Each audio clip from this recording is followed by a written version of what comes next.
This is Christine Brown, and while I have to listen to this podcast as my motherly duty, you have the choice not to. My sons sometimes say some naughty things when they're trying to be funny, but really, they're just being stupid. If you still want to listen, go right ahead. I am not your mother.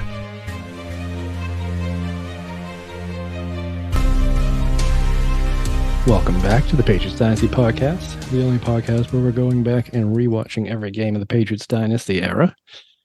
This week we're going to do something a little bit different because it's been a while and we need to get back into the game. And there's also been some stuff in the news about our Lord and Savior, William Bellichick. So this week there's been, I don't want to say some controversy, but some perhaps disagreements off of the air. So we thought we would do a bit of an episode where we kind of voice those disagreements in a courtroom setting.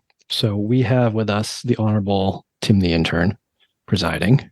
Tim, how are you? That is Judge Tim, but how are we doing? Judge Tim. Okay. Tim the Judge instead of Tim the Intern. Tim Great. the interim judge. The interim judge. Good Lord. Pick something. Just call him Sir, Andy, okay? I called him the Some Honorable. goddamn respect in this courtroom. I called him the Honorable. That's what I started with. And also for the prosecution, we have the dishonorable Greg Brown. And I'm like probably one of those- eventually Steve. Who knows? Like one of those high-paid LA lawyers that's coming in, you know, Oh yeah. Yeah, you look Sure just like is. that. ready The to cause a hair. ruckus. Yeah. All right. You're slimy. You're driving your two-seater sports car, the top down.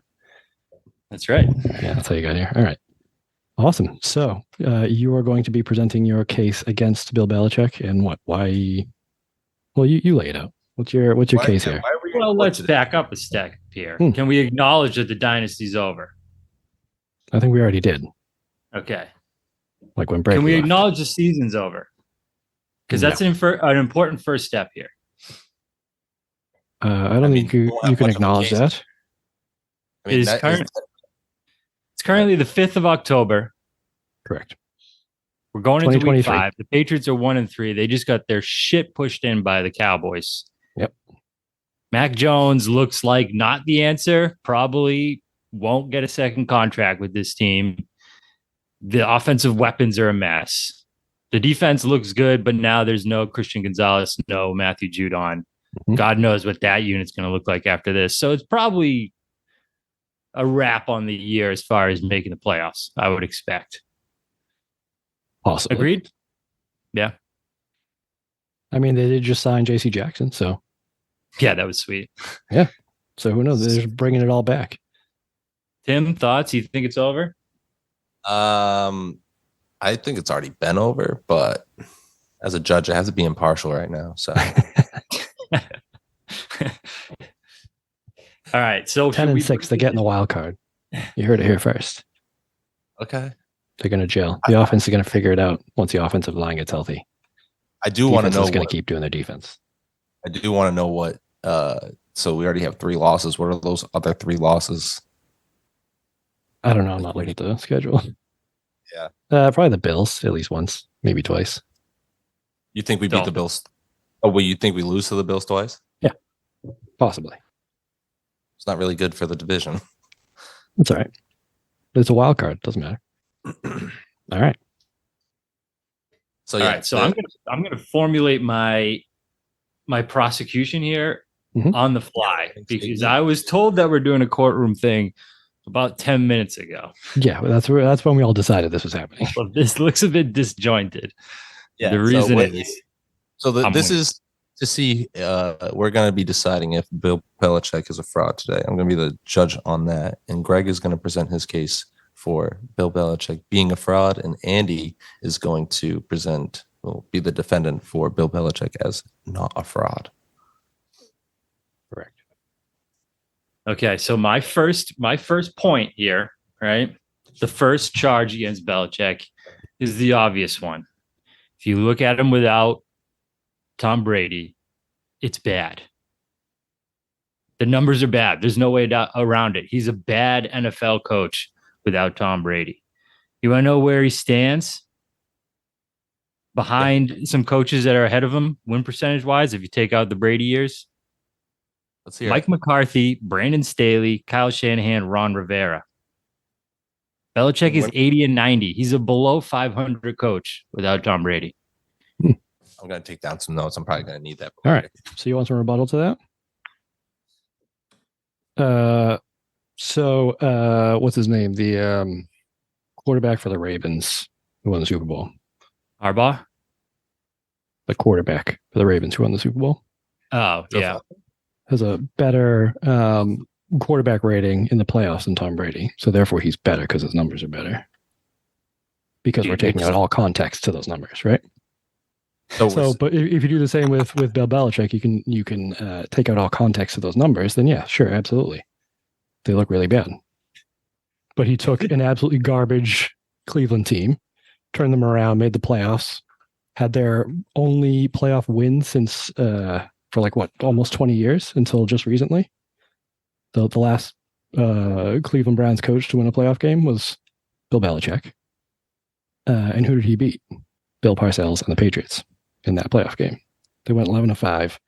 The next year, the ownership promised him that they weren't moving the team out of Cleveland, and they did anyway, which tanked the whole season. And then they said they were going to keep Bill Belichick, and they didn't. And so they fired him anyway, even though they told them they were going to keep him.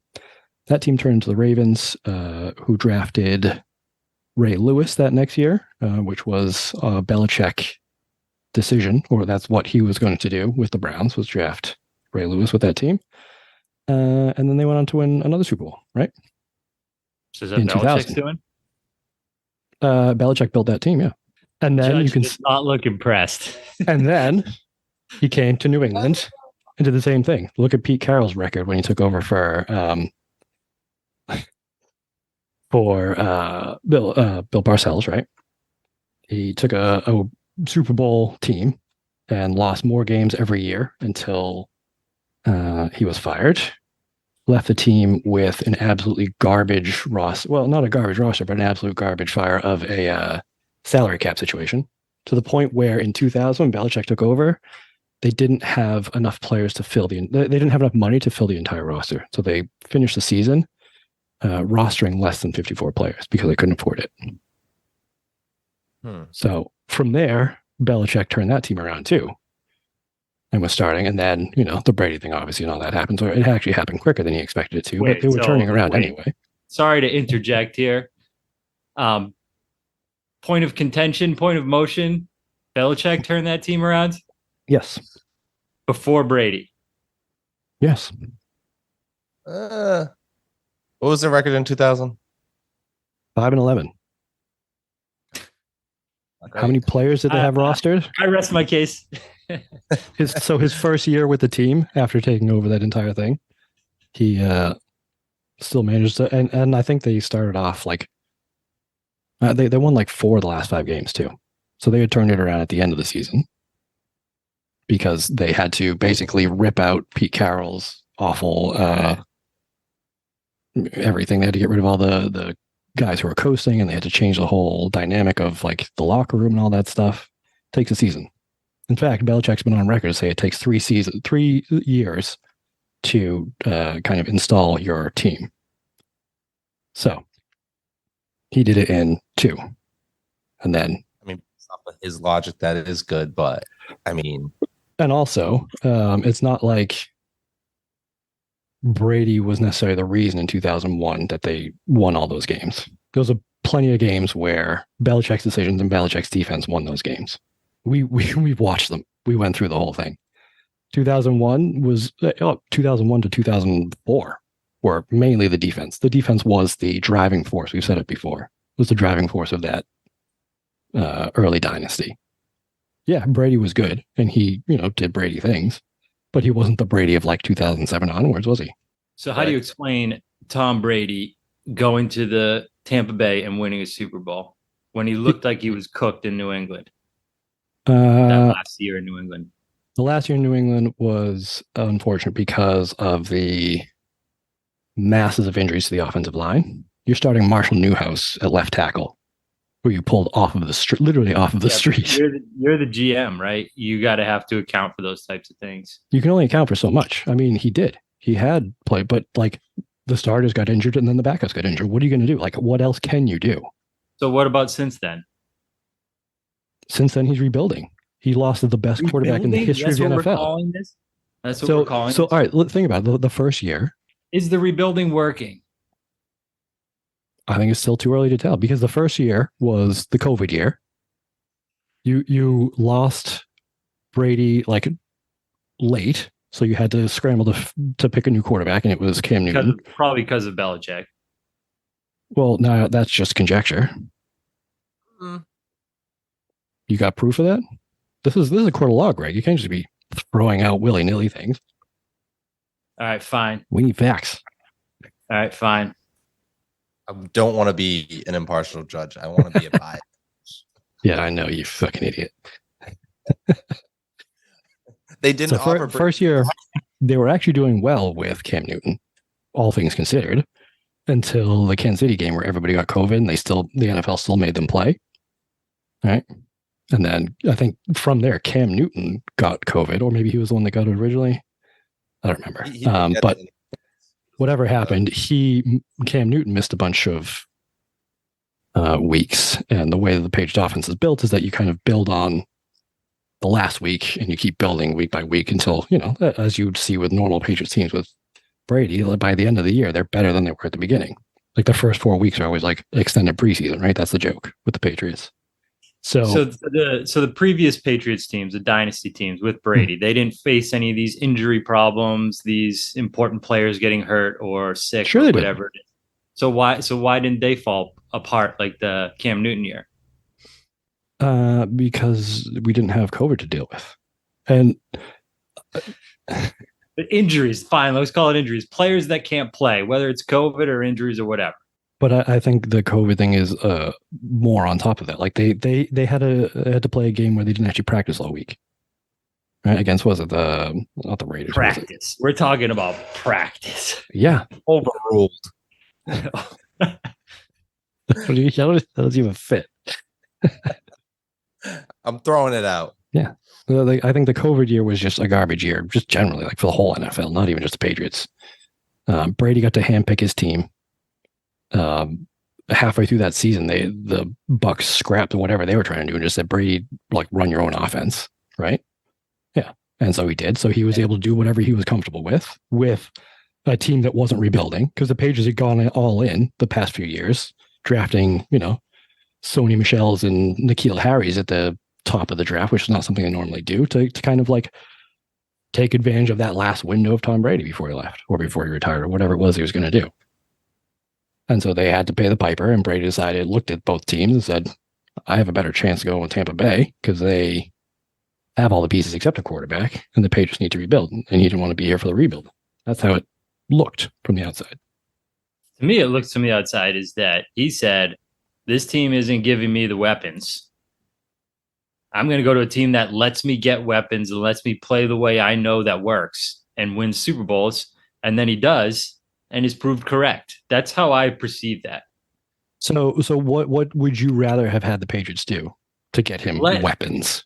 Let him draft a wide receiver in the first round? Whose decision was that? Whose decision was what? Drafting N'Keal Harry. That's the problem with the Bellichick thing, is if he has his hands over everything, then when it goes wrong, it's his fault.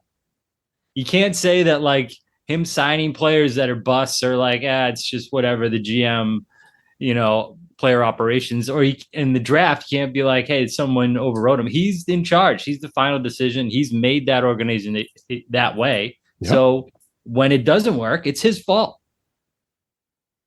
I mean, but again, N'Keal Harry not contributing from day one was because of injuries again, right? He got hurt in preseason and didn't start until the Chiefs game. I think N'Keal Harry, we can all agree, is not the player, regardless of injuries, that A.J. Brown and whoever that guy that was drafted ahead of him is as well. Debo Samuel.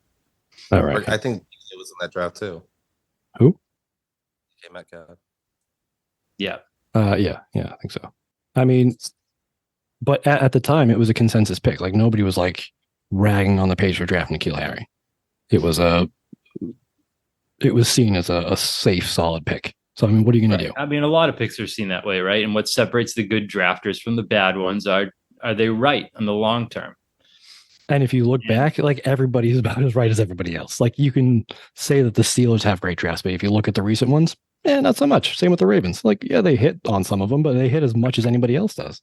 Yeah, I don't really have a problem with Belichick's draft strategy. I just think it worked because you had Tom Brady. And Tom But you're Brady, telling me it worked even though it didn't work even though they had Tom Brady in 2019. You're saying they didn't get him weapons in 2019. Yeah, I think the organization was bad enough that they should have given him more power, Brady, to do shit like that. Do shit like what? To be involved in recruiting and which players to sign, the same Aaron Rodgers shit, right? That we saw. But isn't that he gets what his guys in there and the people he's comfortable with, rather than rolling out these rookies and these schlubs, these bargain discount guys, and then we're under the cap every year and they don't work out. So what would you say Antonio Brown was? A Bellichick decision? I think that was the kind of thing they should have been doing more of, Antonio Brown. Right, because that worked really well. Hey, it didn't work out, but you know what? It worked out in Tampa Bay. Until it didn't. He won him a Super Bowl. Until it didn't. He played in the Super Bowl, caught a touchdown. Yeah. And then what happened? He took all his clothes off in the middle of a game and danced off the field. And then they almost made That's not what we're arguing here. That's not what we're arguing. That's true. But my point is that Belichick did put together the weapons. Like, I mean, what was the starting lineup week 1 of 2019 for wide receivers? Tim, can you look that up? In fact, that's sure. And then when, they started losing guys, I can't remember who else they lost. There was another wide receiver on there too, because if you look at that lineup, it was stacked. They went out and traded for Mohamed Sanu, traded a second rounder for him. Why? Because according to reports, that's what Brady wanted. He wanted a Mohamed Sanu. Wow, we're talking about facts here, Andy. That sounds like conjecture. That was reported. I can get you a link if you want, Greg. Yeah, well, is it conjecture or is it a fact? All right, let's step back and look at the facts here, right? Belichick's had a long career, a lot of success. Yep. But really, the only success has been with Tom Brady, right? You were kind of spinning, hey, is the Browns thing a success because they made the playoffs that one year? I think we can all agree the post-Brady Patriots are not a success, right? How about 2008? They've gotten worse every year since then. 2008, I mean, that team is fucking that team, right? You could say that it's an eight game swing from Brady down to his backup. Okay, so an 5 game swing. They went 11-5 instead of 16-0, right? Yeah, and then you count the playoffs. Well, that's literally the only team to ever win 11 games and not make the playoffs. I mean, that's kind of like after being the best that feels team like ever. You went from like being the best team the NFL has ever seen to a non-playoff team. Yeah, those are facts. They are facts, but they're twisted. If you want, Tim, you want to talk about twisting the facts. Okay, here's some more. Show me another team that went 11-5 and didn't make the playoffs. That's a playoff caliber team, and that team also. We were there, Greg, if you remember. They beat the pants off of the Arizona Cardinals, who eventually went to the Super Bowl. And they smoked them like 40-7. Super Bowl, huh? The Patriots didn't go to the Super Bowl. You're right. But also, show me another head coach who can put together a roster where your star former MVP quarterback goes down quarter 1, week 1, and still wins 11 games. I mean, Geno Smith basically won 8 games for Pete Carroll last year, and he's the guy they pulled up off the street. He's a backup quarterback. Yeah, and who did they lose? Like who was starting week 1 there that they lost? I mean, it doesn't matter. You throw in a backup, right? But they went into the season with that as the plan. Also, all right, let's back up. All right, let's talk about numbers here. Hold up. What is Steve doing? Where is he at the bar? I guess we're taking an intermission. Steve, what are you doing? Awful. Good Lord. I'm on mute, Steve, until he figures the fuck out Yeah, what he's probably a doing. good idea. That's actually hurting my Steve. All right. Resume. Because You were saying, Greg? We're going back to your... about to go up. Oh, there he is. Oh, it's Steve. Put back, not push back. Unmute me, Andy. Come on. I'm not allowed to unmute. I can just ask you to unmute. I just have the power to mute you, not to unmute you. All right, For so privacy reasons. so Steve, what we Greg is taking the stance of Belichick's a fraud, and I'm assuming that you will join his counsel. And Andy is clearly defending Belichick not being a fraud. So Greg was just about to go off. Is he frozen? He sure looks frozen. He looks frozen. Frozen. Okay. And there he goes. There he goes. Good. Thank God he's gone. So now, as the rational and cooler brother, I will step in here and settle this case. That should be good. Let me get my notes ready. All right. As the rational brother, I see both sides, and I can split the difference here. That should be good. I think that the problem with Mr. Bellichick is that he's doing too much. Okay. As both coach and GM. What other person in sports, not even just NFL, has both coach and GM responsibilities? And I get the Bill Parcells shopping for the groceries, blah, blah, blah.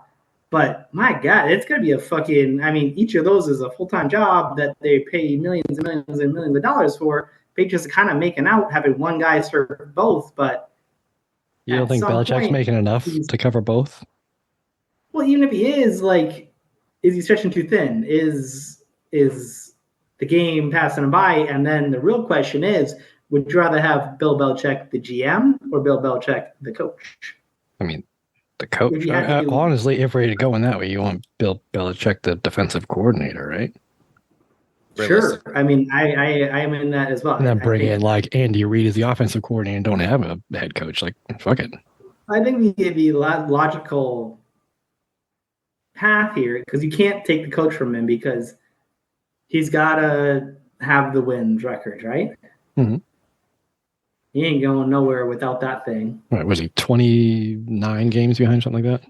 Sure, whatever it is. I mean, the people who are asking for Bill Belichick to be fired are fucking idiots. Mm-hmm. Greg included. I'm assuming he said that since I just joined way late. But I don't think he specifically said it, but he's been leaning hard that way, yes. Yeah. He's been hitting around the bush, and I'm sure EEI and the talk radio people are saying the same fucking thing. Undoubtedly. Which, to be fair, they were saying the same thing after that Kansas City loss. So Here we are. Many and after the 31-0 opening season loss in 2003. So sure, a common refrain. There's been a fair many, but these are some of the moments that are few and far between, and those ones, whatever. But I think that there is something to be said for BB and the twilight years giving up the GM side, because even if, think about it from this perspective, at some point, he's not going to be here too much longer, right? Mm-hmm. 30 games longer, 30 wins longer from here. You're not going to just plug somebody into that role. You're going to have to plug two people into that role, right? You're going to have to hire a coach and a GM when Belichick leaves. In theory. So why not hire a GM now to get up to that speed, and then when Belichick leaves, we hire Mike Vrabel? I think Gerard Mayo is the no, Mike Vrabel. Vrabel is my number one. You kidding me? Well, I think usually I don't know if it's the GM picks the coach or the other way around, but I think it's usually there's some sort of deal between the two of them that they're going to work together. I don't know if the owner gets to pick both of them. Both, but this is my point of I don't know. I think you can say that he's lost it or he hasn't adapted to the times and whatever. And that's a fair criticism. Is it? I think on some levels it is, right? And Greg was texting me the other day about how Mac Jones has no escapability, and he's not wrong. And there's that fumble that he had, or that terrible across the body throw across the field pick six that he had, were both sort of symptoms of his inescapability. Mm. And part of that is tied to this.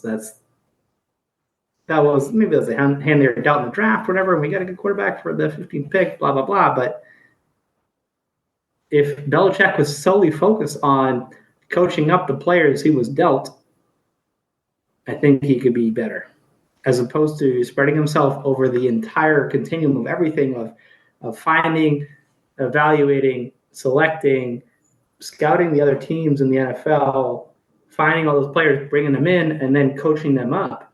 And I think that's probably where he got caught a little bit with his pants down last year, where he's like, I'll trust, fucking Patricia and Joe Judge to run the offense. And, that didn't work, If Belichick solely focused his efforts on coaching only, would the Patriots be better?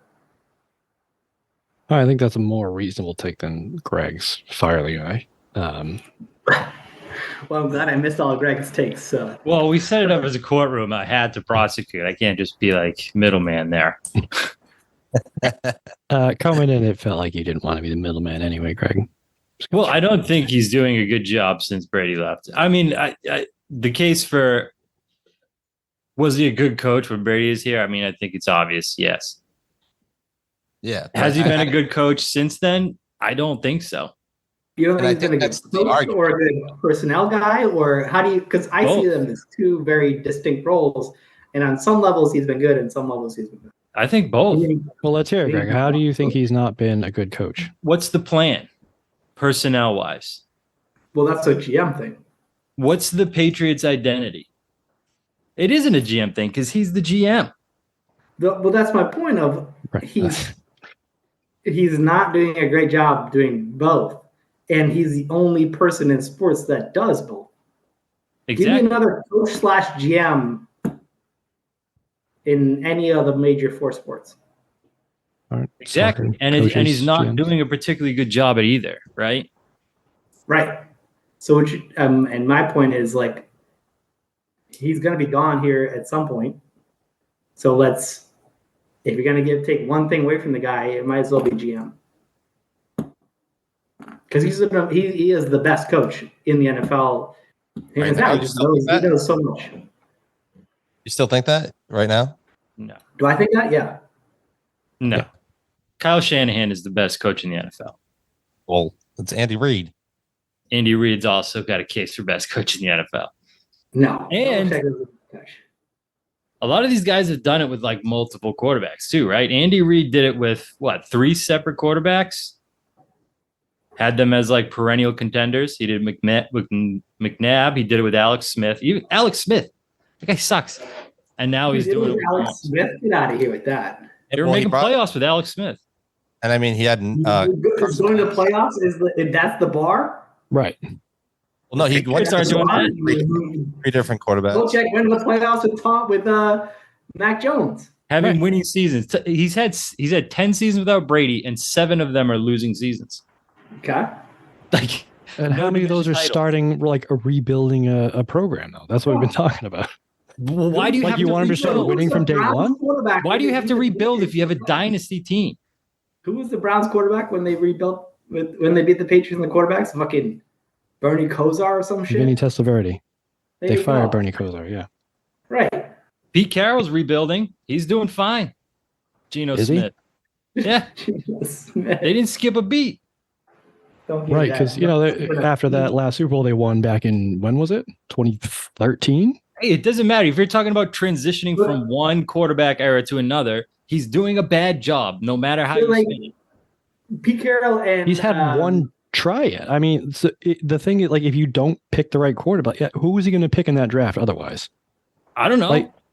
Pick up Geno Smith from free agency. It's working in Seattle. You know what I'm saying? Brock Purdy. He was available. He's doing just fine in San Francisco. On the same team that traded 3 first-round picks for Exactly.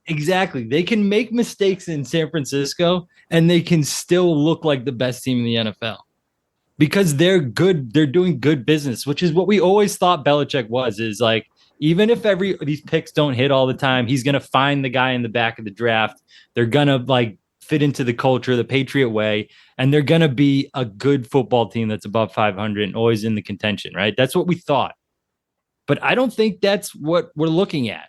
We're looking at like a poorly coached, sloppy team that really misses on important picks. And if you miss on them, they don't have any like foundation to be like, okay, we're still going to be good even if we miss this pick. I'm on Greg's team to a point where I think there's a lot of sports radio talk about Bill Belichick, the GM, fucking Bill Belichick, the coach. And like that's a line that I can sort of get behind of like, I think Bill Belichick, the GM, has struggled to adapt to the changes in the NFL. And he's maybe tried to zig too much when they've zagged, right? Like it seems like he's leaned way into the defense and run game during this NFL of the last 5 years of throw the ball over the yard. Right? And they're bigger and slower, and they've tried to get to that a little bit on the defensive side, but the offensive side has not caught up. And I would love to see, because it has to happen at some point, is my point of like, when Belichick retires, if we fire Belichick right now, we're not looking for a coach. We're looking for a coach and a general manager. You can't do that. You know, but give me a time where they just fire a coach and a GM at the same time, and like those teams are just they're the Chicago Bears, you know. But it worked for many years, right? It worked for many years. I mean, you talk about maybe this is McDaniels too, of like where they're missing McDaniels. I think that's a thing we're not really talking about much. But you talk about the 2 tight end sets that they rolled out. That was like, there was no one else in the NFL doing that. And they drafted the personnel and they rolled out the sets, and it worked great, right? And then that year they did the fast offense, right? That they were snapping it in under like 20 seconds every time, right? Mm-hmm. That worked amazing. And it was always like, okay, they're ahead of the curve. But that doesn't seem, it seems like they're behind the curve now. And it's like, why? So hold on. Because Andy, Mac Jones isn't who they hope he would be. Yeah, and you can argue that, like, you know, they should have drafted a different quarterback that year, right? But I think they went in with the plan of giving him however many years, whatever. What about Cam Newton? Is he what they thought they would be? He was the best quarterback available when Brady left. Yeah. He was exactly what they thought he was going to be. Yeah, probably. And he was actually doing okay in the first few weeks until he missed a few games and then couldn't keep up with the offensive game planning and whatever. You know what sticks out to me is the last year when they tried to transition to the zone run game in the beginning of the year in training camp, and it was just fucking miserable, right? It was like a half-ass attempt to like adjust to what the new running game, and like we watched that game against the Dolphins and they fucking gashed us on that. It was the zone run game cutback where there's just nobody home and they just took it to the house. I don't know what the answer is, but from my perspective, you can't just give Belichick the boot. I think we all know that Bellichick is a defensive-minded coach, right? Sure. I mean, Belichick is the coach, and you hire a different offensive coordinator who's, you know, Bill Belichick or B.O.B., but you can change the entire culture, right? And you hire a combo GM OC that want to come together and make the Patriots different. I say bring back McDaniels. He's going to get fired soon. Yes. And he's not a head coach. Doesn't solve that problem of the Patriots are playing the football from the games we've been watching, right?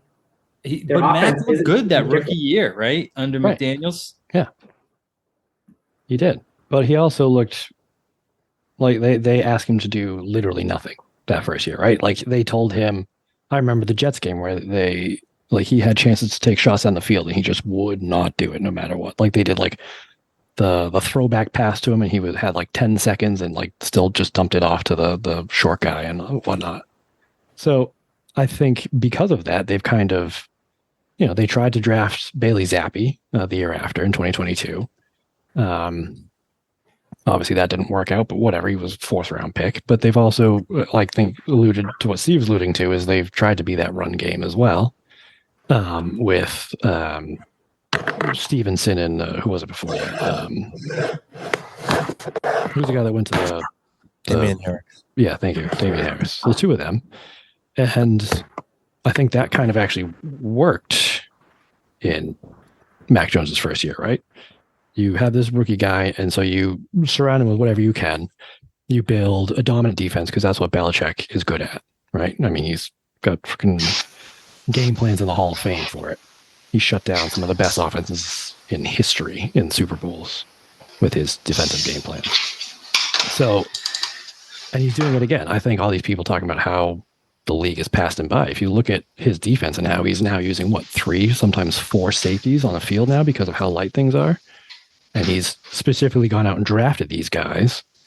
Like the Kyle Duggar drafted him like with their first pick from like some no-name school, and now he's kind of running that defense, right? And they have a bunch of guys like that. They brought in Jalen Mills, who's that kind of tweener safety linebacker guy who can come up in the box and still stop the run. And they have this really dynamic defense that is giving Dolphins team fits that just put up 70 points on the Broncos. Right. But the point of the league is pass you by is that you have a really dynamic defense and you're 1-3. Like defense doesn't win games in the modern NFL.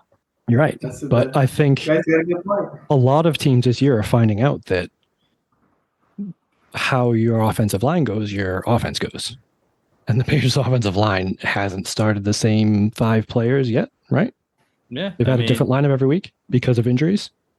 But also you're drafting players like Cole Strange out of fucking East Bumfuck University. Yeah, and he was good when he's not hurt. But he got hurt in preseason. I know this hurts your heart, but I'm on Team Greg. I think Bellichick is trying to outsmart.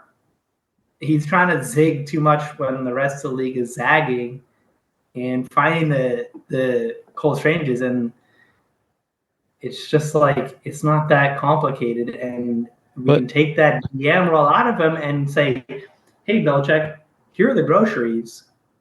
Fucking make us a goddamn delicious meal." I feel like he could do that. I feel he's a little. But think about what I just said, though. Like right now, like half the teams in the league are finding out that if your offensive line isn't solid, your offense is going to be garbage. Look at the Bengals this year. Look at how that offense is running. And they kind of masked it a bit the year they went Super Bowl, but it's completely fallen apart. And are they 1-3 as well? Is that right? They are. I don't know off the top of my head. Yeah, I think they are. And they have all the weapons in the world, right? They have a superstar quarterback, like top receivers, and they're in the exact same position.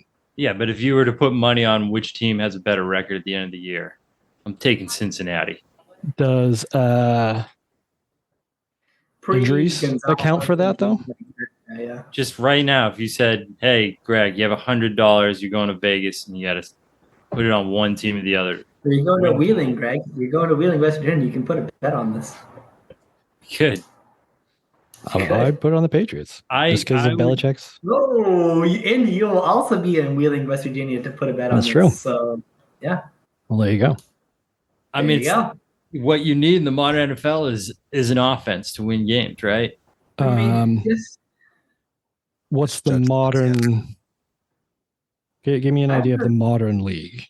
Like how far back does that go? I haven't heard a word from the Tim Turner here. I'm interested to hear his take on this.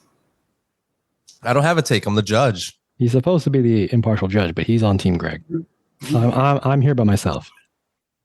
Back me up. Just the way I like it. Just my take on it is really just everything that you say, Andy, just comes back to Bellichick. Belichick's the one that puts the team together, regardless of.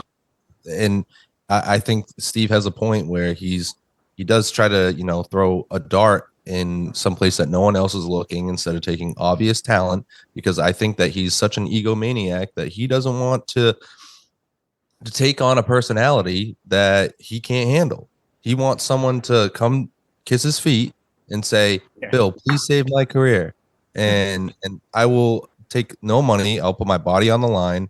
And, and he's just not getting that anymore because he's got a bunch of Gen Zers and kids, and he's a 70-year-old man. I just think that's really what Oh, come on. I love it, Tim. Okay, boomer. You know what I mean? That's basically what that boils down to. Wait.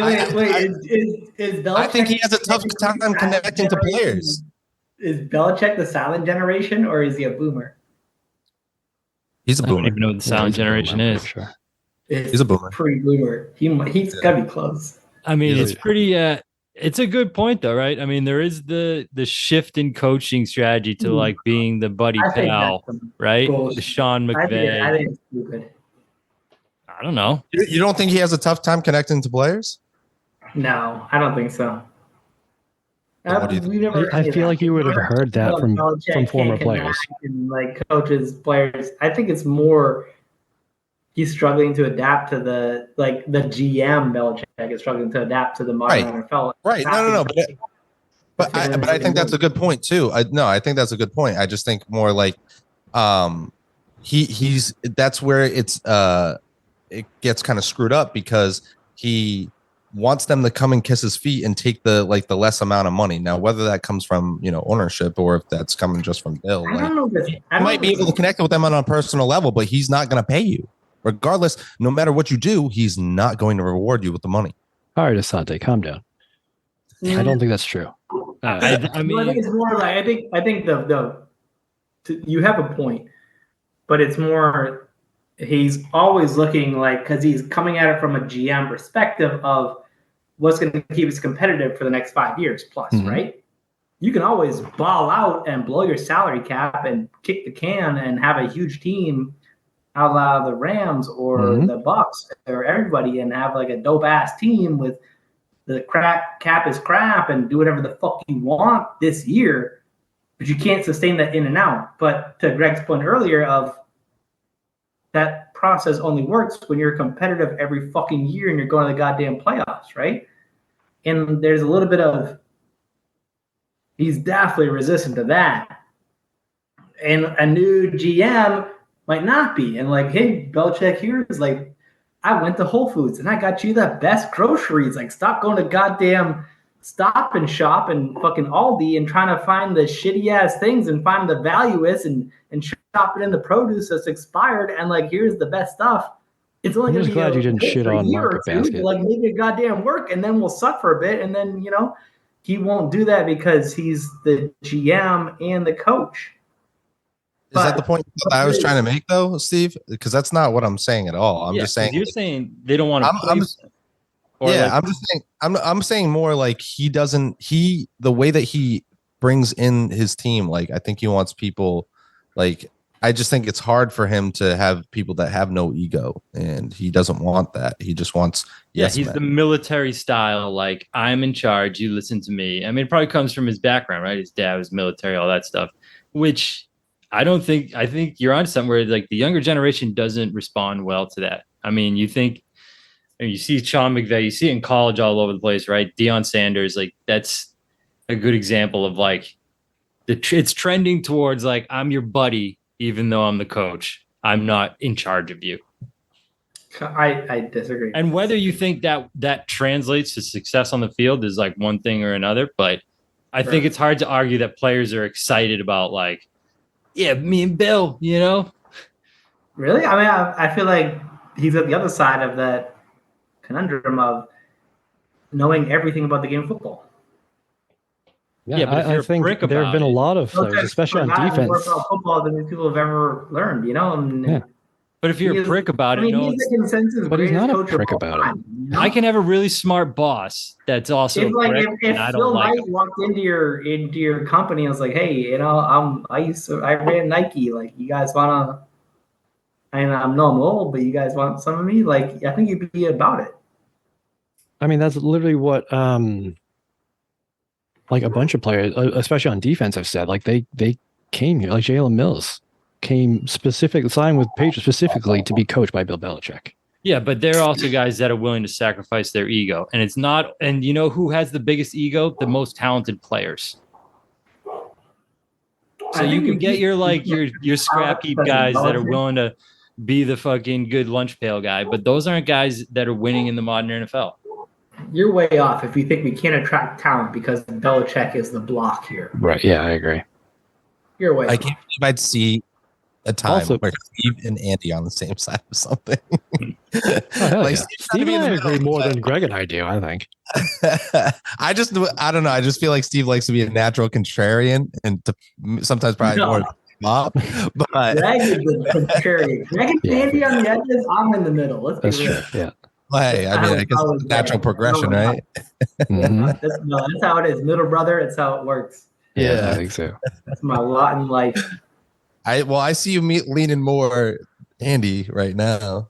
And I think the whole like Belichick doesn't pay people is overblown too. He will pay people. I mean he paid Gronk like extraordinary money. He's Yeah, but Will Fork is like there's always somebody who's like the top Recording. paid player at their position in the league. Yeah, on the Patriots. punter. When Hightower, remember when Hightower Special went and teams touched players. the market came back? Yeah. But like, this is my point of like, But yeah, and that's the other thing too, Steve. That's a great point. Is like the Patriots will like Belichick will say, "Listen, this is what we think you're worth. Feel free to go out and get a better offer if you find one. Great. If not, come back and this is what you'll get." And Edelman came back. Well, Like Steve Brown said, Hightower When came you're back. Sean McVay- when you're Sean McVay or Pete Carroll and the buddy coach, you can't do that. That is removed from your entire repertoire of, Because you're not the GM. I know you're really good at your job, but the market is this, and I don't give a fuck about, and then what's your value of the market? And like, this is my point of BB trying to, hey, he has a foot in both camps. And let's be real, he's really fucking good at it, or was really good at it, however you want to look at it, Mhm. to the point where we won a fucking ton of Super Bowl championships because he was really good at it. Yep. But this setup is unique. Come on, think about it. Any other top 4 league franchise where the coach is also the GM for any year more than Does it one. happen in English soccer, Greg? Anything in the history of any franchise ever. Mm. Really? There's nothing. He is like the only one who's ever done that, and like it has worked. Mhm. But Robert Kraft, in my opinion, needs to come to BB and say, "Hey, buddy, great, loved it. I'm obviously not going to fire you because it worked so well. But like, you know, which would you rather do? Would you rather be the GM or would you rather be the coach? Because you can't do both." And I think that is our path forward of BB gives up one of these two. He's doing 2 full-time jobs. But I think he's as good a coach as he is because he gets to pick the players. He has built this. Sure, but like he can also be a really fucking good coach with giving the groceries. I mean, that's probably too. But Steve's got a point Just that like you every don't. other coach. Yeah, the And coach he can can. pick his own GM. Like it's not we're gonna say like we're gonna force a GM on you, Belichick. Like if you want a culture and a fit and a system, and like yeah, of course, go find John Robinson, go find. But does that make him a better Go coach find all though? these guys. If he picks the guy and says, "Here's what I want the bargain heap guys that are gonna come in and not say anything," yada Yeah, yada, is it- we're is gonna it end gonna- up with the same type of players. Like I say, is it going to change anything? If they have Just his, somebody else's like, name on the draft pick. Yeah. yeah, you need someone that's gonna be like, "No, Bill, I'm getting you this guy, or I'm drafting this guy instead, even though you want this guy." But what if that doesn't work? That's an RKK conversation. And it's an That ego is thing, right? What if the offense doesn't work when they do I that? don't know if Belichick has an ego like that. At least you tried. It ain't working now.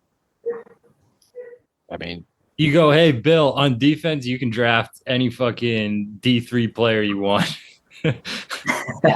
from Lenore Ryan, let's but put you're not a, drafting Cole history Strange." down. Yeah. What calendar year is it when the Patriots get a non-Belichick GM? Is it I mean, 2020? it depends if you think he's going to give up that role.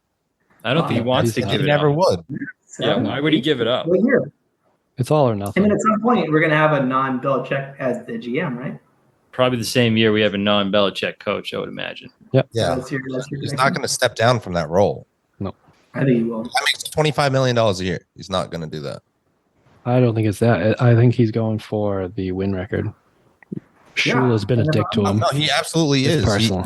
Yeah, it is a personal thing. But if I was Belichick and I was like focused on that, then the more time I could spend on coaching, the less time I could spend on all the other bullshit. That's not how he sees it, though. Contract management, salary cap management, telling players are cut, and like that shit. Like, let me coach. It's like he could half his workload and coach forever. I don't think he wants to do that. Honestly, I think he wants to get the thing with Shula, and then I think eventually he wants to build enough to hand it off to Steve Belichick or Brian, whatever. Dude, that's another point. If we're still in the courtroom, fucking Steve Bellichick, dude, are you kidding me? Are you kidding me? No, you're right. That defense is terrible under his leadership, dude. Right? I don't care. That guy should not be coaching a defensive unit in the NFL. That's ridiculous. Why? Greg, you bought me a Steve Belichick shirt. Just get out of here for the fucking. Get out of here, Greg. You bought me a Steve Belichick shirt. That one where he's doing the tongue thing. Yeah, I have a shirt in my closet. He's funny. Put it on right. I'm not saying it's not funny. I'm just saying that you can't be like, you can't hold yourself seriously and be like, I'm gonna have my fucking son do it. Like that's ridiculous. I don't know about Kyle Shanahan. Okay, how did he get his start in the league? Exactly, but they let him go do it on his own, right? Instead of being like just is that how he started? Optics, you have to let doing him it on his own and do it on their own. Kyle Shanahan started doing it on his own. Yeah, that's a good point. No, I don't know. Where did he start? He started under his father. Look it up. He started under his father. Was he an offensive coordinator under his father? The nepotism is the least of my concerns. He actually might have been. Hold on. What is Steve? He was an offensive coordinator for the Redskins when Mike Shanahan was head coach. All right, so is Steve Belichick going to be a good head coach in this league? Dude, I want Mike. Is he going to be a head coach? Okay, period? Even aside from that, I don't think it's a good look. Regardless, I don't think it's a good look for Shanahan's either. The nepotism, right, is horrific. And we're even having these conversations about like, why can't these black guys get jobs in the league? And then they're like, oh yeah, but I'm with you, brother. And then it's like, yeah, my son just got the gig, dude. That's ridiculous. Like that son doesn't get the job if Bill Belichick's not the head coach, right? It's different. I mean, he's grown up around football. Gerard Mayo's over here being like, what the fuck do I got to do, dude? This fucking like 35-year-old guy just walking in like, yo. And who was there? Who was the defense coordinator before that? Andy, do you agree with Steve Belichick getting the gig? Yeah, you do. Why? Because he's fucking good at it. Look at this defense. What? Going into that, based on what? Based on the results of this defense and how well before he had the gig. Wasn't he the secondary coach when we played when we were in the Super Bowl against Philly? And, how many points did that secondary give up? The Rams defense too. I mean, I'm just saying, we don't know how good he is. To counter Greg's point, what about Brian Belichick? He's not as good, so he's not shit. I know, but even if he is good, the optics are bad. Oh, sure. I mean, put him on a different team. Let him figure it out. You missed my head coach pick, Greg. Who would you rather have as head coach than Belichick if Belichick retired in 2 years? Oh, I mean, there's like people that are available. I don't think we should fire him, so I don't think there's anybody available that's as good as him.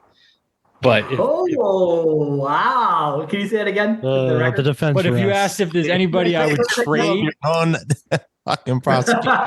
God damn it! Is there anybody I would trade for him? I could pick 6. You can't say he's a fraud and also say that there's no else going. He just shites. But you're agreeing with me that he should keep coaching and give up. Yeah, no, I think he should be the head coach. Yes. Okay. But he's a fraud. Who's your ideal replacement? Ideal? Shanahan. I think Kyle Shanahan's the best coach in the NFL. He's not going anywhere. Come on, Andy Reid is better than Kyle Shanahan. The Patriots job opens up, and it's a very desirable job because they're a historically awesome franchise with a great owner and a rabid fan base, as obvious by this goddamn podcast where we're rewatching games from 2004 or 5, whatever the fuck year it is. Who's going for it? I mean, there's not that many good coaches out there just no like shit. sitting around waiting. My number one, Mike Vrabel. Yeah, he probably consider I it. think I think he definitely goes for it. Loves the pass and has done pretty fucking good with not much in Tennessee. I know that offense he's put together is way better than what the Patriots have right now, right? It's just way better than what it should be. I mean, I think they've scored over 20 points, so Have they? I think so. They scored 27 last week against the Bengals. Well, you know what? It's really come true. My hot take that Ryan Tannehill fucking sucks. Yeah, but you also said that about Josh Allen, and that's just getting darker and darker. But Hey, 1 for 2 is pretty good Give for it hot time. takes. All right? So That's fuck fair. outta here That with is fair. Yeah, I'm 50%. Steve waited out Tannehill. He'll wait out Josh Allen until he falls off. yeah. I mean, the guy does turn the ball over a lot. So Yeah. So just wait till his legs give out on him, and he can't outrun the defense. Yeah. Dude, he'll Josh still Allen throw a cannot fucking keep taking mile. those hits, man. He can't keep taking those body shots. speaking of nepotism, you know what I fucking hate is these big college basketball coaches that have their son as like the 10th guy on the bench. I think we've talked about this. Dude, and it's like this fucking, it's like garbage time, and they bring out this dorky white guy that's out there like just strictly shooting threes. He's not Jacking threes, yeah, exactly. Yeah, and it's like, oh my god, dude, this kid never would get into this program if his dad wasn't the head coach. Do you know what my favorite part of Greg's nepotism thing is? You wouldn't be on this podcast if it weren't for you or my brother. Good. I'd have a lot more free time, Andy, and I'd be fucking happy as a fucking because this takes them so much time, Greg. Yeah. Right. Yeah, Greg does all the work on this podcast for sure. that's right. Don't tempt me, Andy. Poor Greg. He's a killer, but don't push him. But I want to go back to Greg talking about how in this, you know, the modern NFL has passed Bellichick by because he focuses on the run game and the defense.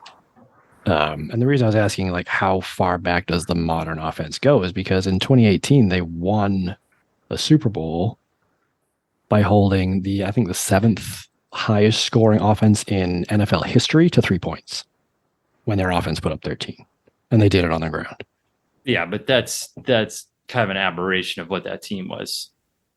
It wasn't, though, because that team started off as kind of a quote unquote modern offense, throwing the ball around the yard, but then all their wide receivers got hurt. And then, like, right at the end of the season, they converted into a power run game against the Bills and the Jets. And then Sony Michel just like scored the most playoff touchdowns of any rookie running back in the history of the NFL on their way to winning a Super Bowl.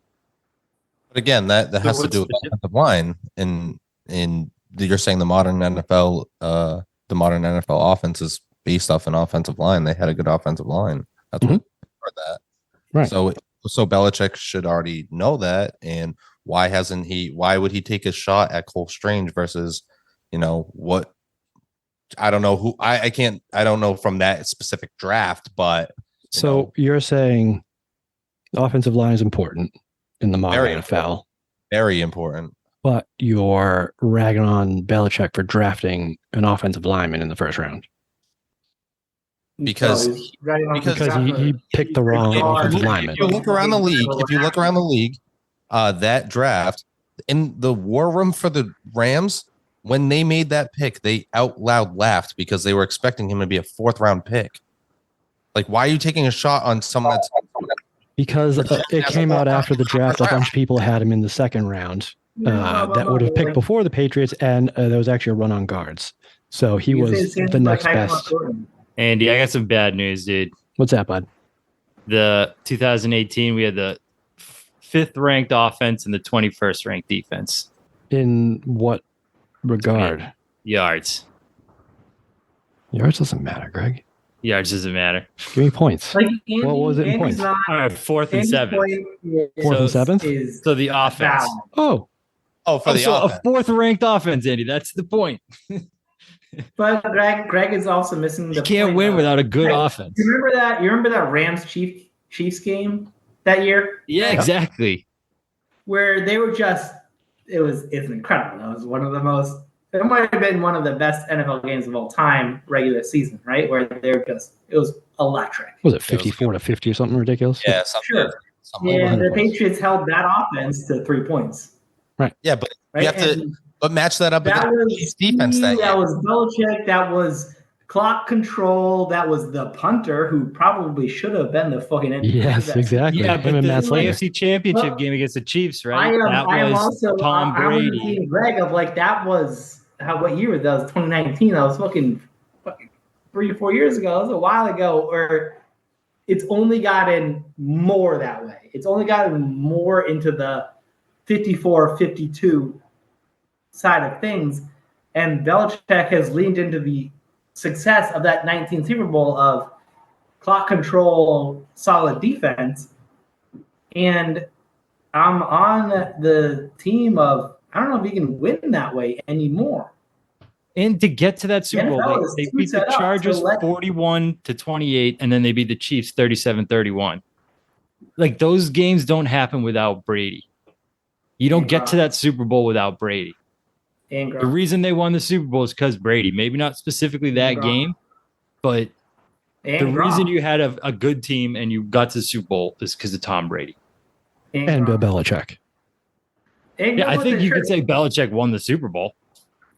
That specific game with his game planning and his defense. But again, you can't get like the Patriots do that every now and then where they have a really good game against a good team and you're like, oh, this looks like we can compete. But over the length of a season, it's just not sustainable to play like Greg said the point of like that specific formula worked in that game. And as hard as this is to talk about, the other side of the coin is that shit worked on us in 2007.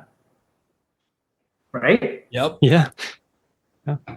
And it can work, but like the full game, the full season, to get there, to even be in that game in itself, you need to be able to fucking. Yeah, it's like Belichick's a master game planner, but you can't game plan every game.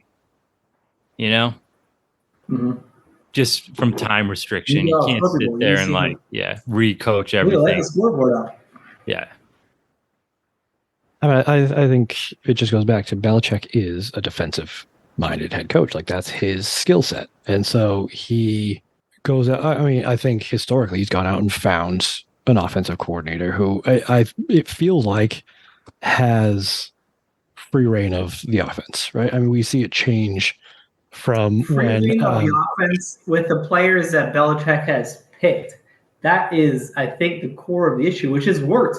I mean, Belichick has picked some awesome players, and he's gotten lucky over the years with the Brady pick, the Gronk pick, even, right? Like he's had some hits, some misses, whatever. But I would love to see a GM and a different offensive system, and then let Belichick be the coach and own the defense. And I think I have to imagine that the offensive coordinator, and probably at the time, Brady had some say in who they were bringing in for the offense. Like, Belichick's not just putting his foot down and being like, no, we're drafting fucking this offensive lineman from somebody. They sit down as a what? You know what's interesting about the draft is how good it was, and then it like just started being bad all of a sudden. Like especially like the front end.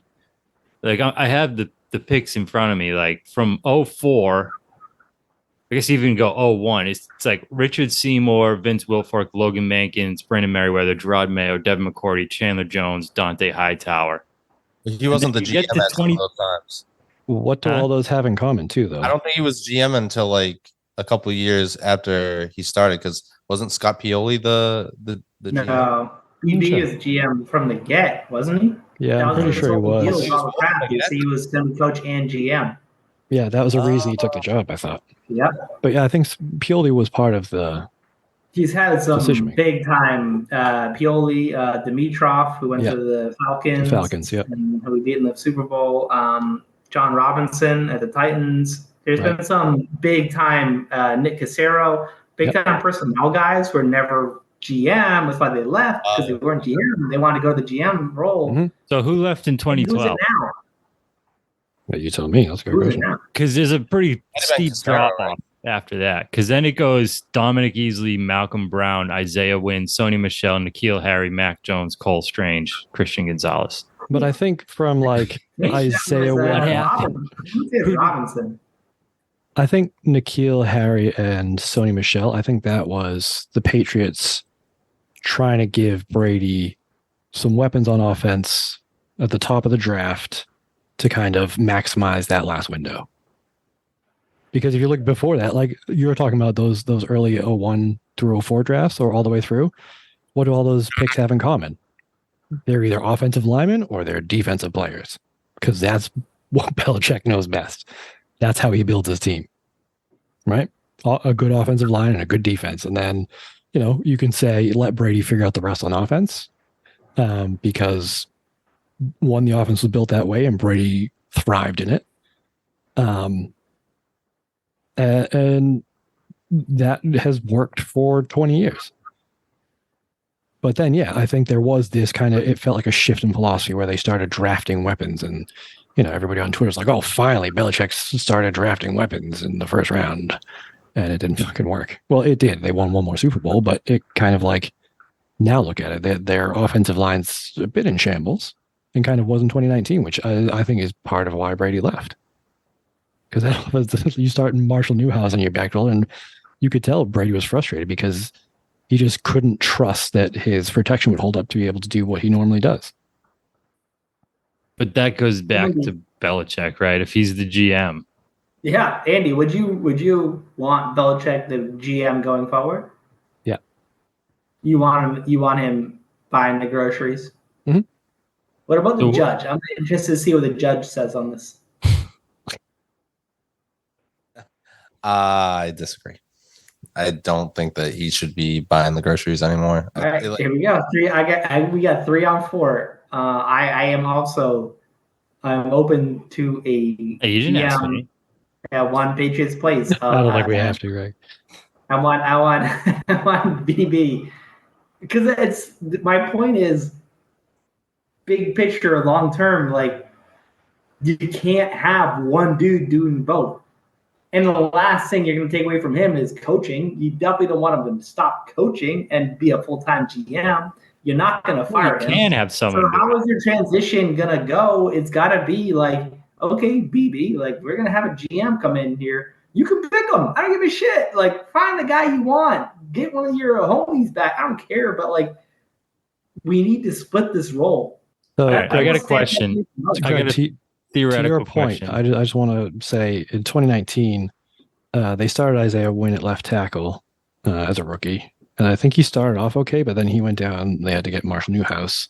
They were starting Ted Karras at center because David Andrews, didn't he have like something with his blood or something ridiculous? Remember that? We talking about injuries again, Andy? Yeah. Everybody gets injured. But that's Andy's main point.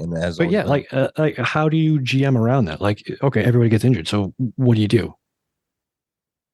That's part of the. You build the next man up. How long has that worked?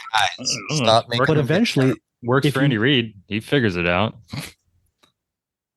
He doesn't win as many Super Bowls. Not yet. Yeah, not yet. We'll see. Yeah, too. All right, theoretical question. Because Tim brought up something earlier that I wanted to see what you guys think. Does Belichick have a big ego? I don't think anybody Big knows. ego with who? I think what audience is the real question. Because just in general, like in NFL circles, throw the media out because obviously, if we brought Belichick on this podcast, he would have an absolute massive ego and tell us to go fuck ourselves, and he's above us.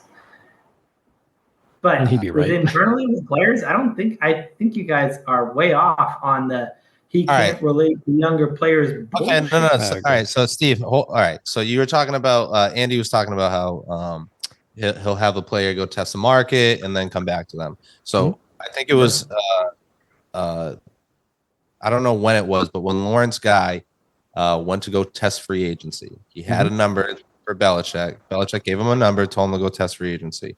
He went out to the market, didn't get what he wanted, came back, and then Belichick said, "Yeah, the offer's no longer on the table. Go fuck yourself. You can take less, or you can, do whatever. You won't."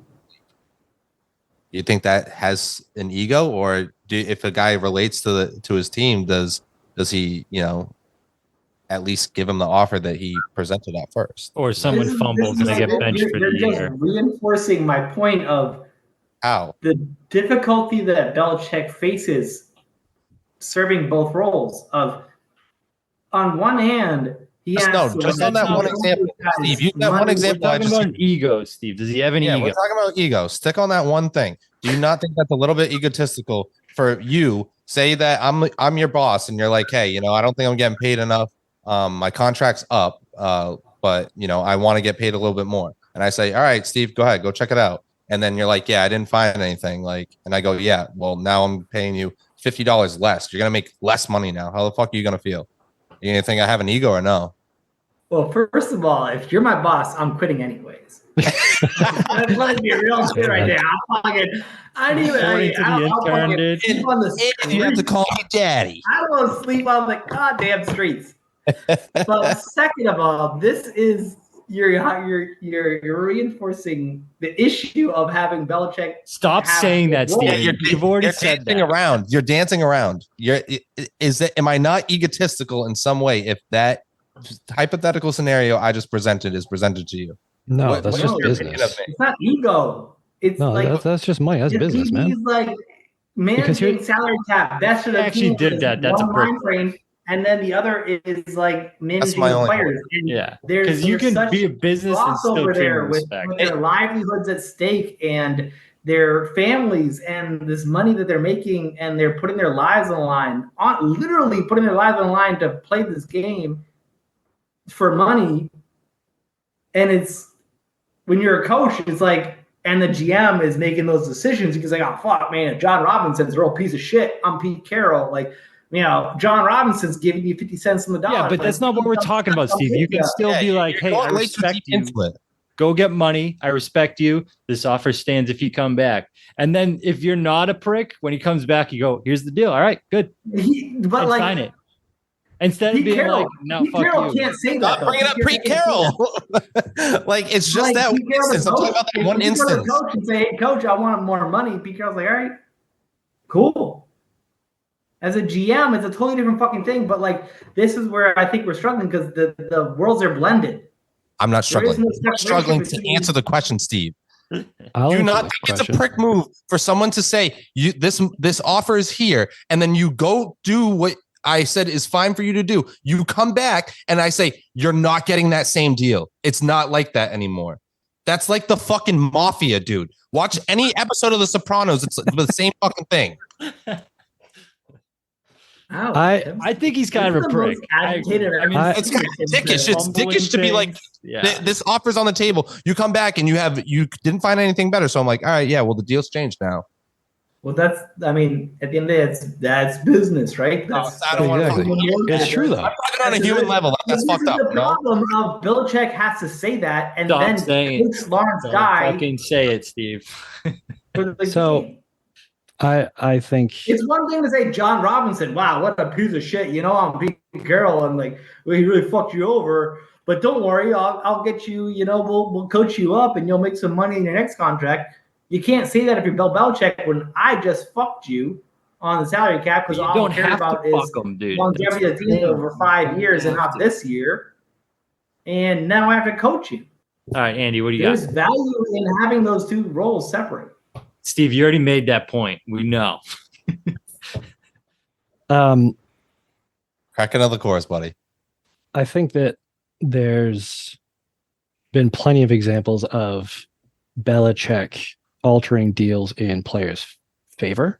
They literally just did it with Trent Brown, where he was going to miss some of his playing time to be earned, bonuses. So they restructured it so that he would be more likely to hit them. And they do that a lot with, if you miss it by a little bit at the end, they pay you those bonuses anyway. But again, I think there is a bit of, business is business. And there's been a lot of talk about how Belichick as a GM is kind of a hard ass in negotiations.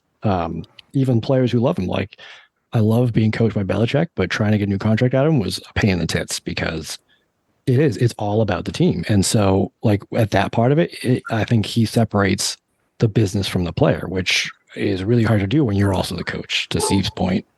But that is the business side of things. Like Belichick puts a number on what he thinks you're worth. And then, if you want to go out and test that, that's great. But that number may change when you get back. I don't know that. But is there an ego piece? I don't think it's Not to that, no. To any of it? No. I mean, everybody's got an ego at some. I mean, he's the second winningest coach in the history of the NFL. There's got to be some sort of ego about that, right? Right. You can't not have an has ego to. about it. Right. But And if your thing is everything is about the team, that ego needs to be checked at the door, because that's exactly what you expect of your players, and I feel like that's what should be. That's what he does do, though. I don't think that's true though. Why? Because just the way that he's running it, the way that he interacts with the media and all that kind of stuff. I just feel like that The media doesn't do works. anything for the It way works that when the- you're winning, right? he doesn't show any accountability, and they're also look at the whole thing with the Whoa. Malcolm Brogdon thing. What do you mean? Whoa. He doesn't show accountability. Whenever the team wins, he puts all the praise on the players, and whenever they lose, he says it's my fault. We didn't coach him up correctly. He doesn't. He just goes, we need to play better and coach better, and we need to do that. Yeah, but like even we're gonna do his next dead week. game on the media is taking all of the heat off the players. Like the Yeah. player, if you go to New England, you don't have to talk to the media. That's part of the culture. Yeah, but what if you want to? Then you can. Kendrick Bourne Can does you? it. So, yeah. Build your brand, your own Yes, personal Kendrick brand. Bourne does it One interview. constantly. For the team. No, I'm on team. Yeah, and look what happened to him last year. You couldn't see the field. He was our best player. There's a little bit of Gronk. Gronk is undetested at the most. That's Yeah, your- yeah. that's I don't know. That's a great point. See, to me, it's And Brady. there's The a TB12 high stuff. degree of control in the Patriots organization, right? They want to control a lot of things, and it's my way or the highway. And that works when you're winning because no one can say shit because you're winning and the culture works and the team is above everything because the team is winning. But once you start losing, that shit falls apart real quick because the players only respect it if it wins. Loser franchises, right?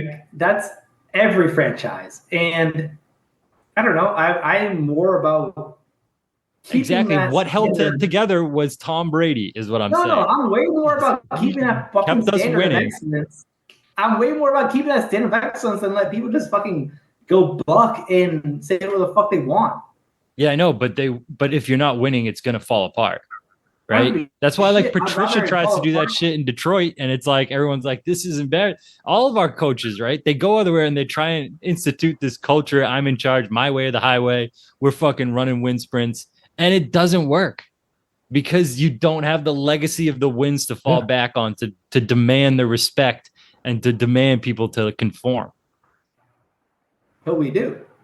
We do, But right. everybody. But it's the- slipping because now we're starting to lose, and it's like this could get worse before it gets better. Yeah, but Well, none of the let's- players are the ones complaining about this, though. Like, I know, it's but you just don't have the to be media. public about it, Andy. Give it up. The media says shit that the what's your plan? players Give it think. up? That's definitely. But they know it's in their Boston. best. They're not going to come out and say it because they're still part of the team, right? There's no benefit to them to come out and complaining. So in 2003, Is when Mac Tom Jones Jackson frustrated? came out and said the players hate their coach, he was talking for the team. Dude, maybe there is a piece of that at that There time. were right? players You know what that solved were that problem questioning it. is winning. There were people that were definitely questioning Belichick at that time. That is definitely confirmed. Andy. Players? Yes. Oh, I think Ted Johnson has spoken out a lot. So don't chuckle at who it is. He's a player, yes or no? He was he's good. he's a player. There are a Who's lot had of an players axe to that were grind questioning. for how long? It doesn't. That's not the point. The point is, were there players in that locker room questioning what Belichick was doing? Yeah. And just the sniff said- test is there probably was because it was a questionable move. Yeah, I mean, it worked out for him. He rolled the dice and it worked out for him. Yeah. But still, there was some validity to the fact that Tom Jackson, what he said, that some players hate him. I mean, You He didn't say some players hate him. What did he say? Did he just He make said it the up? players Andy? hate their coach. Did he just make it up? I mean, You just said that. You just said that Ted Johnson has an axe to grind. So does he hate Belichick? I absolutely. Yeah, he does, but not necessarily for that. In 2003, some of their players were super unhappy, or 2002, whatever it was when that happened. Your best friend, Lawyer Malloy, that's been to battle with you and won all these games. And Belichick made that play. He made that trade. He put his balls on the table, and it worked out. And it worked out because they won. It all works out because you win. But and you know why they won? Is because they have Tom Brady. I pause it to you. What's your alternative here? What would you rather us do? Have like a fucking everybody can do whatever the fuck they want sort of thing? Bullshit. Come on. Hey, it works for McVay. I want to keep that. No, I want to keep that standard of excellence. No, fuck that. I want to hire Deion Sanders. The expectation of the Super Bowl. What the fuck? I want to draft Deion's son, #1 overall, and be like, "Yo, Deion, I'm firing Bill. You want to tank? You want to trade away all our players and tank the shit out of the season and just what players do we have? Yeah, what players do we have? Steve, what players? The only two I want to keep are on IR. Greg, I got the perfect GM for you. His name is Jim Irsay. He's a Colts guy. He's a lot of experience. We can get him in here. He can fucking do a bunch of goddamn pills. Take the shit out of the franchise, and hopefully we have a shot. Out of the guitar too. Nice job, Steve. Nice job. I just like that's what struggles for me is like the burn it down guys. Is like what you mentioned earlier, Greg, of like. We can't get better than Bellichick if we fired him. Correct. What the fuck are you gonna do? We gotta. We're gonna be bad. We're gonna be bad, is what I'm saying, and we have to accept that we're gonna be bad. And we're not good right now. When we were in Tennessee, and we went to that fucking Titans game, and we didn't even get in the goddamn stadium, and they scored a touchdown, and we heard them score a touchdown, standing in line to get in the fucking stadium. We get it to our seats, and they score another touchdown. By the time we sit our ass down with a beer, we're down 14-0. And we lost, I don't even remember. That was bad. Yeah, it was like 40-7. That was the Tom Brady. They tried to throw the Philly special to him. Just fucking falls on his ass. And I wanted to leave in the fourth quarter, and you're like, what are you doing? You got to take your lumps. You got to sit here. You can't sit here and support the Patriots and not – and give up when it's like, we're getting the shit kicked out of it and sit here and take our lumps. And but at the same time, you have to admit when it's not working and it's bad. Like to stick your head in the sand and be like, no, it's Bellichick. He'll figure it out. We're gonna next year's. It's like you have to call it like you see it. It's not working. I don't see optimism for it working. I don't think burning it down is gonna make it. Maybe that does fix it quicker, but.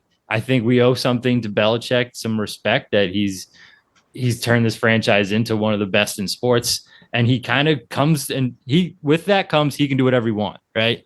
And we have to be like, okay, but that doesn't mean we can't criticize him and say, hey, you're lagging behind the rest of the league right now. And there's other coaches that if I could make a trade, I would. But they're not going to trade. It's not going to happen. So the other alternative is fire him and pick up a schlub off the street, which I don't think is a good idea either. But it's not good.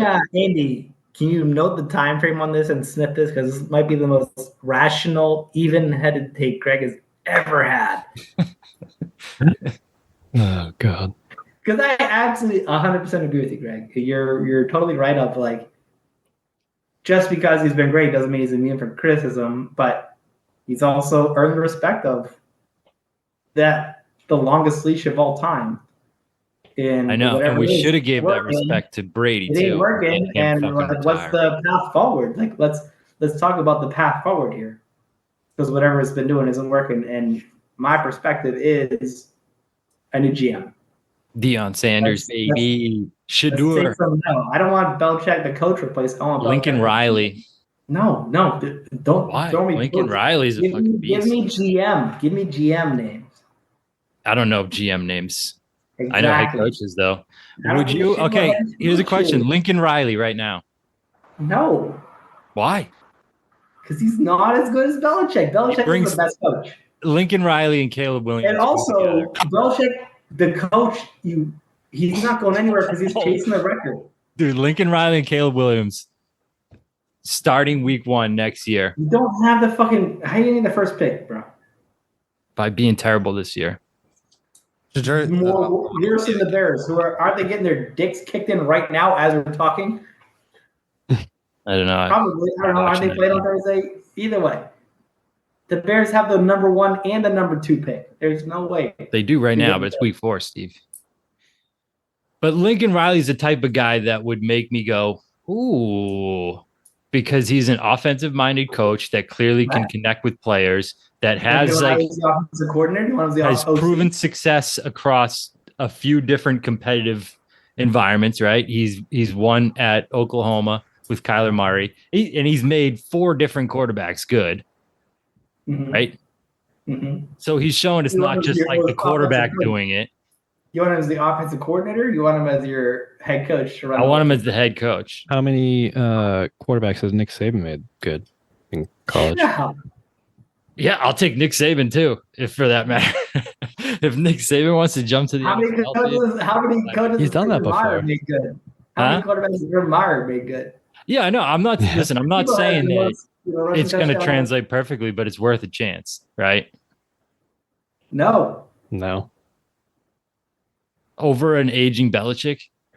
Give me a new GM to transition and infuse the talent with a different type of player that Belichick needs to adapt to. And I know, but he's not going to want to do that. That's never going to happen. You're talking so unrealistic. Yeah. What? Why would Belichick do that? Coach in the history of the NFL. Yes, he is. And he's also, in his mind, also the greatest GM. He's not going to just be like, oh, okay, I'm older. Come on.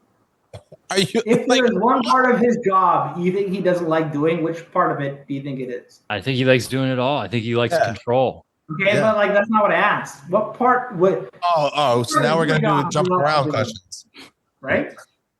What? No, that's crazy. One part of his job he doesn't like doing it, but it's calling players and telling them they're cut. That's probably the least. He probably doesn't even do it. I don't think he does it. Some hand lotion when he's calling those players. I don't think he does it. He's like in South Park when they're like twisting their nipples. He's like, oh yeah, you're cut. You're so cut. Oh yeah. You can go find a better deal on the market. And if you come back, this deal will still be here for you. Oh, I'm sorry, Lawrence. Ooh, yeah. That deal is no longer valid. It's only for new. It's no longer on the table. My balls are on the table. It's a new customer only. Do you have a new line I can give you? Dude. Oh, you don't? Oh, no. Oh, no. Oh, no. Because you're stuck. Oh, we're sorry. Oh, that's a great visual there. All right. Should we end on that? Let's see. All right. Yeah. Any closing arguments here?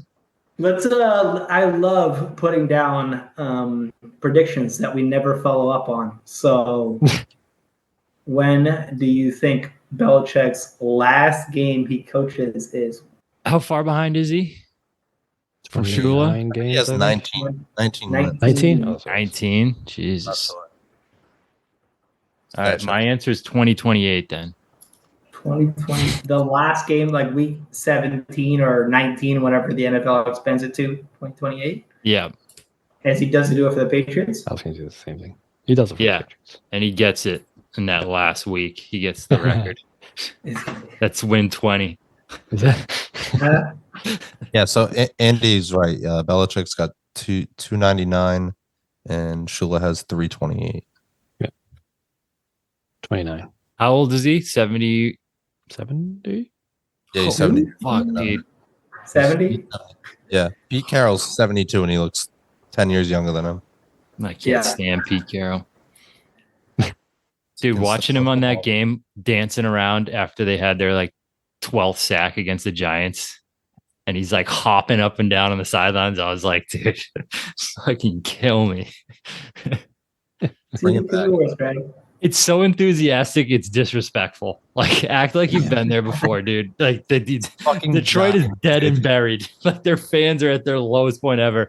And fucking Pete Carroll's over there, like, yeah, guys, good job. Like, it's like, oh, Yeah, Doing his there's dumb lazy job. that face from him when they threw that pick in Super Bowl. I know. Yeah. I was so like angered at him in that Super Bowl just because of his personality and how I didn't want them to win. Mm-hmm. Do you remember that, Greg? What, being pissed? No, I remember that's- them panning to his face and I was screaming at that TV. I was like, fuck you, Pete Carroll. Fuck you. And then they panned to Richard Sherman. I was like, fuck you, Richard Sherman. Yeah, great face too. Oh, it's the best. The best. My So cathartic. Yeah, so we should do some closing arguments. Yeah. I Steve. don't know where. I don't know. I'll do the end of 2027 season. I think Belichick, coach of the Patriots, it's better than you guys think.